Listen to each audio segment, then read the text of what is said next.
Ang inyong mapapakinggan ay isang dokumentaryong magdadala sa inyo sa nakaraan at maglalaro ng inyong imahinasyon sa kasalukuyan. Ito ang Beep, beep, beep, beep. Sabi ng tsupero ng jeep. Beep, beep, beep, beep. Ang jeep ay itinuturing na hari ng kalsada sa Pilipinas. Isang pampublikong transportasyon na abot kaya ng kahit sino mang mamamayan. Iba-ibang kulay, may mahaba at maikli. Mayroon din namang aircon at wala. Marahil, ito ang pinaka-exciting na sasakyan sa Timog Silangang Asya. At bilang isang Pilipino, hindi natin may pagkakailang naging pasahero na tayo ng isang jeep. Ang jeep ay nagbula sa mga US military jeeps na ginamit ng mga Amerikano noong kasagsagan ng ikalawang digmaang pandaigdig. Ngunit nang matapos na ito, iniwan nila ang mga ginamit na jeep pandigma. Kaya't nakita ito ng mga Pilipino bilang oportunidad upang makalikha ng isang kakaibang pampublikong transportasyon. Dahil likas sa mga Pilipino ang pagiging malikhain, pinago nila ang itsura ng pangkaraniwang jeep na pandigma at nilagyan ito ng mga pinto, iniba ang disenyo, hinabaan ang kaha at pinilitan ang kulay. At noong 1950, naitayo naman ang kauna-unahang paggawaan ng jeep sa Pilipinas sa pamamagitan ni Leopoldo Sarao. Kaagad na nasundan ito sa mga lalawigan ng Cavite at Cebu.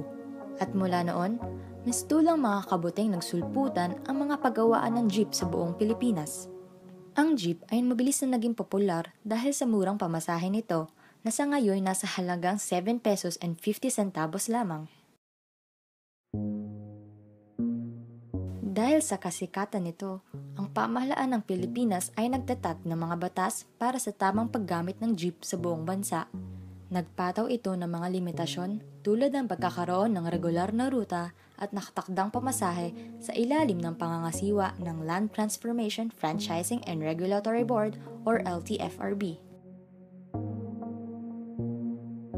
Base sa ilang jeepney drivers, kaya nila napili ang trabahong ito ay dahil sa ito ay madaling pasukan at dahil ito ay may magandang kita kung ikaw ay pumapasahe sa araw-araw. Ang jeep pa rin ang pangunahing pampublikong sasakyan dahil sa mura nitong pamasahe kung saan nakakatipid di lamang ang mga estudyante kundi pati na rin ang mga trabahador.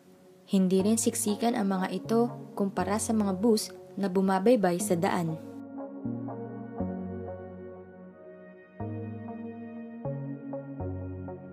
Ayon sa isang pag-aaral, tinatayang sa kada 10 Pilipino, ni isa ay wala nang hindi pa nakakasakay ng jeep.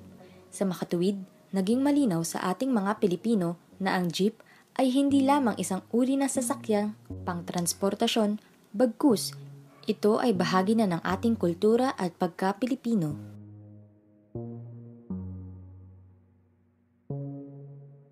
Sa ngayon, maraming issue ang bumabalot sa industriya ng jeep.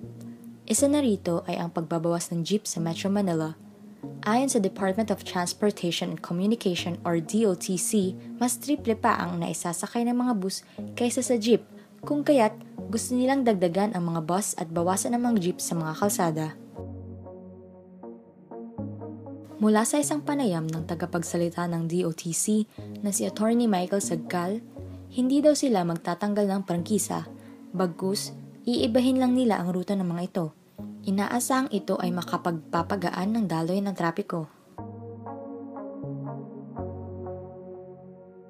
Isa pang issue ay ang pagbaba ng produksyon nito taon-taon.